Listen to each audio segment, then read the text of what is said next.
Seks merupakan perkataan yang memberi pelbagai maksud dan boleh mencetus pelbagai reaksi. Seks pada hari ini dianggap sebagai tabu dan merupakan isu sensitif untuk diperkatakan dalam kalangan rakyat Malaysia. Apatah lagi apabila baru-baru ini kerajaan bercadang untuk menerapkan pendidikan seks dalam sukatan pembelajaran di Malaysia. Hal ini tidak dapat dinafikan apabila mampu memberi pelbagai reaksi dari orang ramai. 1001 persoalan timbul apabila kerajaan mula mempertimbangkan isu ini. Pucuk persoalannya, bersedekah pelajar-pelajar kita untuk menerima pendidikan seks ini? Ayuh kita lihat apa kata rakyat. Pernah tak dengar tentang ura-ura pendidikan seks akan diterapkan dalam sistem pembelajaran? Saya pernah dengar benda tu masa sekolah dulu lah. Saya pernah dengar. Saya pernah dengar. Pernah? Tak pernah. Baru sekarang akak dengar. Yes, but I'm not really sure about it. Yeah. Saya tak pasti, tapi rasanya ada. Wajarlah perlu diterapkan dalam pendidikan. Saya rasa wajar juga, tapi kita kena tapis lah dengan benda-benda tu. Jadi saya rasa pendidikan seks dalam sekolah adalah sangat penting lah sebab maybe pengaruh media ni sangat berat lah dekat Malaysia ni sekarang. Jadi kalau pendidikan seks ni dilakukan di sekolah adalah sangat penting bagi saya lah. Pendapat saya, ingat jangan buat macam tu lah. Kerajaan jangan bagi suruh budak kecil-kecil belajar, kecil-kecil boleh bagi tahu pengalaman yang tu lah. Sebab kalau kita dah umur form 1 ke sampai form 6, atas-atas pun boleh lah. Tapi budak kecil jangan lah. Itulah yang budak kecil-kecil sekarang dah tahu yang ada banyak kes-kes rogol. Itu kan, sebab tu I kata jangan bagi budak kecil-kecil tu, mak, ibu bapa pun dengan kawan-kawan pun, jangan tunjuk pengalaman tu seks. Yang tu tak okey untuk budak kecil-kecil. Wajarlah untuk dedahkan kepada budak-budak sekarang masuk seks tu lebih matang. Macam tu lah. Akak rasa tak patutlah sebab negara kita ada undang-undang sendiri, lepas tu ada agama kita. If it's taught in a proper manner and careful about it, yeah, I think it's relevant. My opinion about it. Well, since our crime rate in Malaysia is still quite high, especially rape and all this, and also our HIV rate is also, quite high. I think this could help reduce in both ways. Yeah. Yang setakat saya tahu, cik, memang tak boleh lah. Dalam sekolah nak seks ni memang tak boleh. Memang tak boleh, cik. Ini sekolah ni macam kolej sekolah ni untuk kita dapat pelajaran, kan? Jadi nak buat perang macam ni memang tak boleh, cik. Setakat yang saya tahu, saya bagi tahu lah, cik, tak boleh. Seks tak boleh dalam sekolah. Saya sebagai individu yang dewasa, saya rasa ianya wajar diberi pendidikan di sekolah kerana kita kena tahu matlamat kenapa benda ni perlu dibawa ke sekolah, perlu diajar ke sekolah. Saya rasa perlu sebab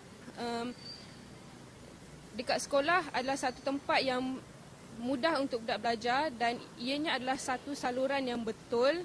Sebab saluran yang betul tu perlu diajar untuk budak-budak sekolah sekarang dan pada pendapat saya ianya wajarlah. Malaysia itu lain kampung, lain country boleh tu semia lah. Ini tu Malaysia, India ini tak lah. Saya rasa benda ni pernah didengari oleh masyarakat di Malaysia tentang isu pendidikan seks di Malaysia. So saya rasa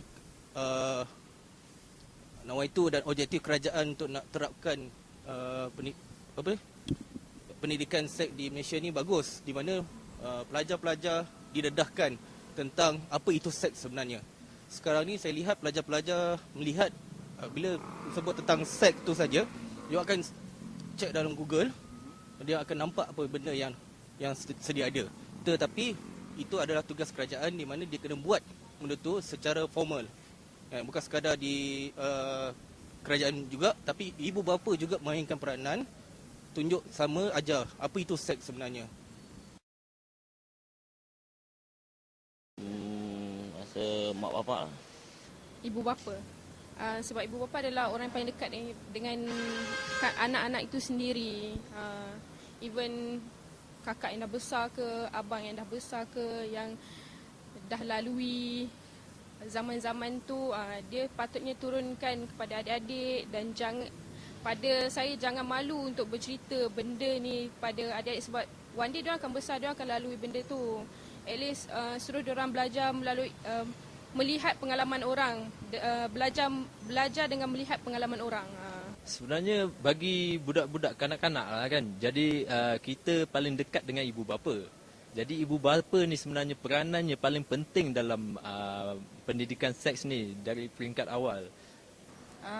First, ibu bapa sendiri, betul kalau kat sekolah tu kan ada cikgu-cikgu sendiri, cikgu-cikgu lah. Dan benda tu patut adakan PSA, Public Service Announcement, supaya lambatkan video-video PSA itu memberi informasi kepada masyarakat umum, terutamanya kanak-kanak, remaja, apa itu seks dan crime seks itu. So benda tu wajar diadakan.